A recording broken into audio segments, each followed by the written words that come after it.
আমার একটু মাফ করা যায় ভাই। কিডনি বেচা, এই বয়স্ক মানুষদের উত্তর দিলাম। কিডনি বেচা কি এত সহজ? কার কাছে বেচছি, কেন বেচছি, কেমনে বেচছি, কিডনি কোথায় বেচছি, রুগী কে নিছে, সেই তদন্তগুলো আনেন ভাই।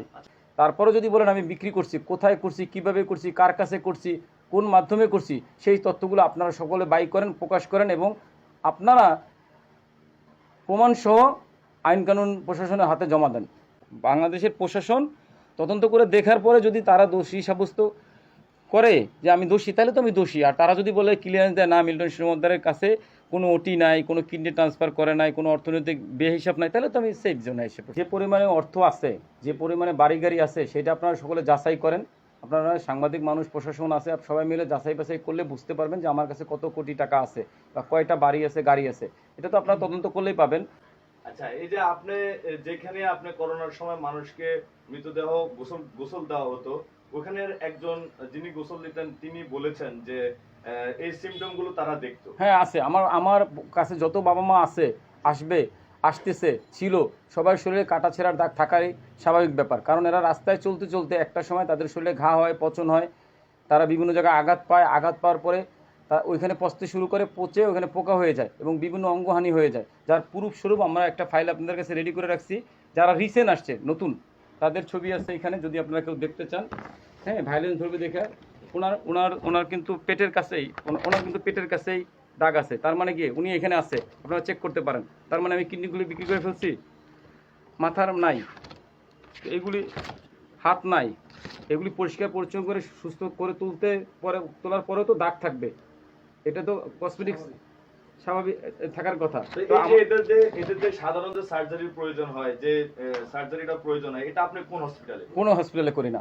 আপনার নিজস্ব, আপনার এখানে কি কোনো ওটি রুম আছে? ওটির আপনারা চেক করে দেখবেন। তাহলে এই সার্জারিটা কোথায় করেন? এটা আমরা যে রুগী আছে, যে জায়গায় যে বিছানায় রুগীটা রাখা হয়, সেই বিছানাতে রেখেই তাকে পরিষ্কার পরিচ্ছন্ন করা হয়। এবং এগুলি একদিনে বা এক মাসে সুস্থ হয় না, এটা সুস্থ হইতে অনেক সময় লাগে। আস্তে আস্তে আস্তে আস্তে ড্রেসিং করে করে সুস্থ করে তুলতে হয় এদের। আচ্ছা, তো আপনি এই যে অসহায় অসুস্থ মানুষ বা এই যে এই মানুষদেরকে যে মৌলিক চাহিদাগুলো আপনি নিজের থেকে দেন, এই এই এটার মানে এটার আর্নিং এর উৎসটা আপনি কোথায়? এটা আর্নিং এর উৎস হলো, আপনারা জানবেন আমার সোশ্যাল মিডিয়াতে দুইটা ভালো বড় ধরনের পেজ আছে। আমরা যে রুগীটাকে আনি তাকে অজ্ঞাত দিয়ে একটা ভিডিও বানাই, সে কেমন আছে দেখে তার কেমন আছে ভিডিও বানাই এবং বিভিন্নভাবে আমরা একটা মানুষকে আপনাদের কাছে তুলে আনি যেন আপনারা দেখেন।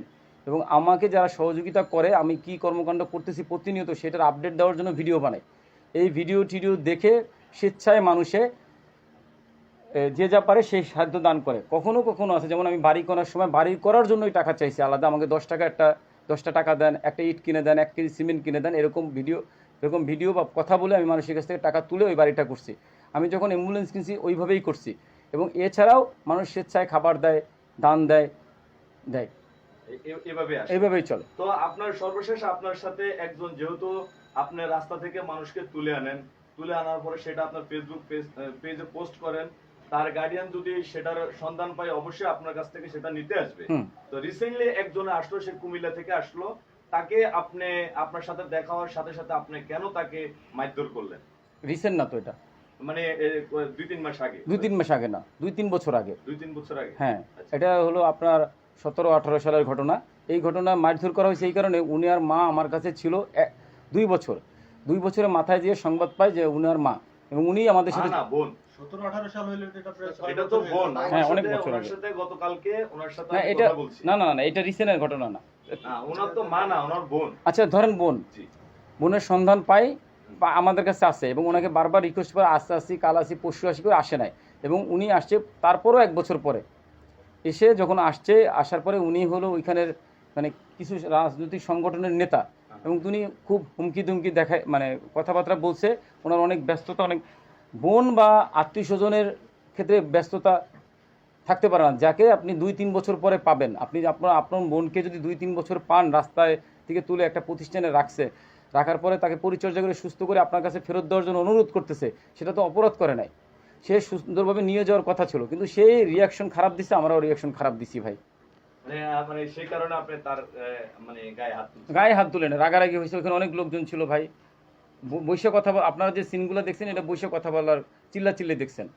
এটা মারা মানে ওদের ওইখানে ওইখানে অবস্থানটা এমন হয়েছে যে উনি 999 ফোন দিতে পারেন। না না, উনি 999 ফোন দিছে, পুলিশ তারপরে আসছে, পুলিশ এসে তারপর তো নিয়েই যেতে হয়েছে ওনাকে, নিয়ে যেতে হয়েছে, পুলিশই বাধ্য করছে যে না এটা এরকম, তুমি যেহেতু 1 বছর ধরে আপনাকে নক করতেছে, বারবার নক করতেছে, 6 মাস 3 মাস পর পর নক করছি, ভাই আপনার বোনকে বা মাকে নিয়ে যান, আপনি নিতে আসেন না। এখন যেহেতু আপনার বিরুদ্ধে একটা অভিযোগ আছে, সর্বোপরি সবাই এখন মনে করতেছে যে আপনি অসহায় মানুষের সিম্পিতে নিয়ে অভিনব কায়দায় আপনি বিপুল পরিমাণ অর্থ উপার্জন করেন, যেটা আপনার ফেসবুক পেজে বিভিন্ন ভিডিওগুলো বুস্টের মাধ্যমে পোস্ট করার মাধ্যমে। আচ্ছা, এটা এটা কত বুঝতে আপনার আমার কাছে যে পরিমাণে অর্থ আছে, যে পরিমাণে বাড়ি গাড়ি আছে, সেটা আপনারা সকলে যাচাই করেন। আপনারা সাংবাদিক মানুষ, প্রশাসন আছে, সবাই মিলে যাচাই বাছাই করলে বুঝতে পারবেন যে আমার কাছে কত কোটি টাকা আছে বা কয়টা বাড়ি আছে, গাড়ি আছে। এটা তো আপনারা তদন্ত করলেই পাবেন। তো সেটা আপনাদের উপরে ছেড়ে দিলাম। আর একটা কি বলছেন, বুস্ট করে, জি বাংলাদেশের কোন সোশ্যাল মিডিয়া, কোন মাধ্যম আছে এখন বর্তমানে যে ফেসবুকের যে অবস্থা, কোন মাধ্যম আছে যারা পেজ র্যাঙ্কিংয়ে ওঠার জন্য বা পেজে প্রচারণা বাড়ানোর জন্য বা যে কোনো কোম্পানি, যে কোনো বিজনেস পেজই বুস্ট করে। এখন একটা কথা বলি, আমি যদি বুস্ট করি, অন্যায়টা কোথায় করতেছি? আমি যদি কিছু ভিডিও বানাচ্ছি অজ্ঞাত মানুষকে বানাইয়া সেগুলি প্রচারণা, আমি একটা রেভিনিউ আয় করি। রেভিনিউ আয় করে আমি যদি 4-5টা ছেলে মেয়ে রাইখা তাদের কর্মসংস্থান করে তাদের ওই বুস্টিংয়ের টাকা দিয়ে তাদের বেতন করে দেই, দিয়ে যদি একটা রেভিনিউ আয় করি, আবার যদি সেই রেভিনিউ দিয়ে যদি আমি এই টাকা দিয়ে যদি আমি আমার পেজের বুস্ট চালাই, এটা তো অন্যায় করি নাই। আমি বলি আমাদের সব পোস্টই মোটামুটি ভালো চলে, কিন্তু দেখা যায় দানের পোস্ট আসলে, টাকা চাইলে বা দানের পোস্ট আসলে এগুলো রিচ হয় না, রান হয় না। তখন এটা আপনারাও জানবেন যে চাকরি, দান, টাকা পয়সার কথা উঠলে তখন ফেসবুক রান করে না। তো সেই কারণে অনেক সময় বুস্টিংয়ে, মনে করেন আমি যদি প্রতিদিন $10 বুস্ট চালাই, তো $10 বুস্ট চালাই 120 টাকা খরচ হয়, বা $200, $20 যদি চালাই 200 টাকা খরচ হয়। তো খরচ হয়ে যদি মানুষ জানে আমার পেটে খিদা, আমার কষ্ট, আমার কাছে শত শত বাপ মা আছে, এটা যদি মানুষকে জানাই, মানুষ যদি স্বেচ্ছায়, আমি তো কারো মাথায় বাড়ি দেই নাই, জোর করি নাই, কাউকে চাপ দিয়ে আনি না, আমি বলছি ভাই আমার কাছে এই অবস্থা আছে, আপনারা কেউ দান খয়রাত করবেন কিনা। আমি দান এইভাবে আয় করছি, এটা কি আমি অপরাধ করছি?